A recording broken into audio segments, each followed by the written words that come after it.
আসসালামু আলাইকুম ওয়া রাহমাতুল্লাহ। সম্মানিত উপস্থিতি, আমার প্রিয় দেশবাসী, আপনারা জানেন আমাদের রক্তের উপর দিয়ে এই ইন্টারিম গঠিত হয়েছে। এই ফ্যাসিবাদী স্বৈর শাসনের অবসান ঘটাতে আমরা সক্ষম হয়েছি একমাত্র আল্লাহ তাআলার সাহায্যে। আমাদের কিছুই করার ক্ষমতা নেই যদি আল্লাহ তাআলা আমাদের উত্তম সাহায্যকারী না হন।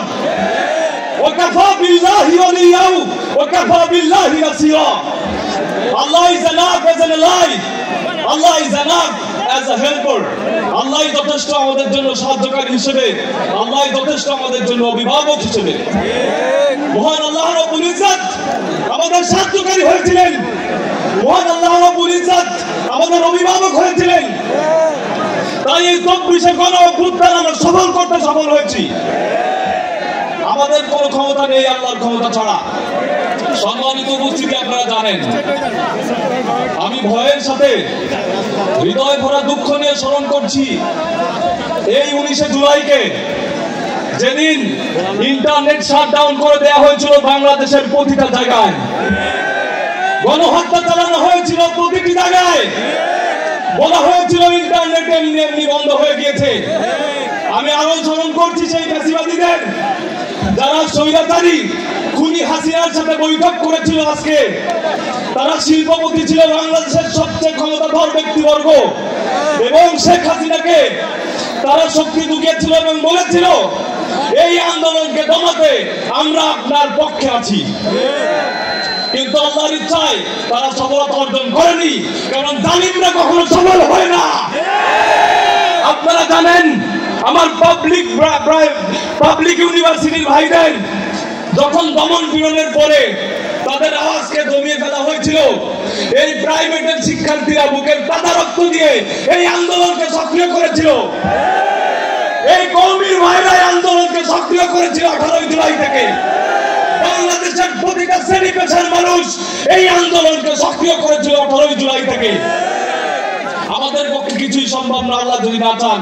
আমি বারে বারে একটি কথাই বলবো, আমি স্মরণ করছি ফ্যাসিবাদী সেই সময়কাল যখন শিবির সন্দেহে আমাদের সনাতন ধর্মাবলম্বী ভাই বিশ্বজিৎকে দিবালোকে কুপিয়ে হত্যা করেছিল। শিবির করা কোনো অপরাধ না, কোন রাজনৈতিক দলের সমর্থন দেওয়া কোনো অপরাধ না, কিন্তু তারা শিবিরকে ডাক দিয়ে সাধারণ মানুষ, সাধারণ ছাত্রদের উপর অত্যাচার, নিপীড়ন, গুম খুন চালিয়েছে প্রতিটা বছর তাদের স্বৈরতান্ত্রিক প্রতিটা শাসনামল।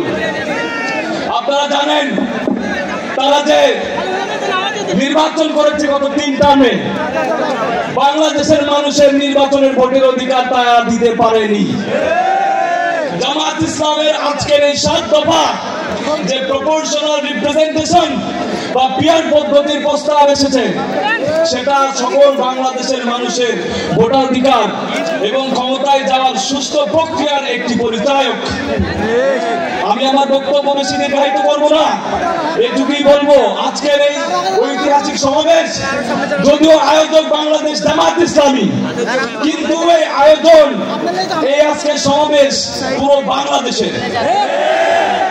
আমি দেখতে পাচ্ছি পুরো বাংলাদেশ এই সমাবেশে, আমি দেখতে পাচ্ছি প্রতিটা মানুষের ভালোবাসা এই জুলাইয়ের প্রতি, আমি দেখতে পাচ্ছি প্রতিটা শহীদ পরিবার এবং আহত যোদ্ধা।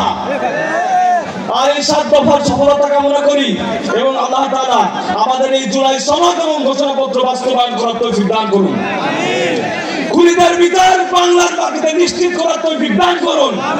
আপনাদের কাছে দোয়া ভালোবাসা চাই, আর আমার একটি দোয়া চাই আপনাদের সকলের সামনে। এই লাখো জনতার কাছে আমি একটি দোয়া চেয়ে যাচ্ছি যে আল্লাহ রাব্বুল ইজ্জত 18 জুলাই গুলিবিদ্ধ হওয়ার পরেও আমি বেঁচে ফিরেছিলাম, কিন্তু এর পরবর্তী সময়ে দেশের কোন ক্রান্তি লগ্নে আল্লাহ যদি আমাকে কবুল করেন সংগ্রাম করার জন্য, আল্লাহ যেন আমাকে শহীদের মৃত্যু দেন। আল্লাহর কাছে এই দোয়াটা করবেন। এই বলেই আমার বক্তব্য শেষ করছি। আসসালামু আলাইকুম ওয়া রাহমাতুল্লাহি ওয়া বারাকাতুহু। সংগ্রামী ছাত্র জনতা।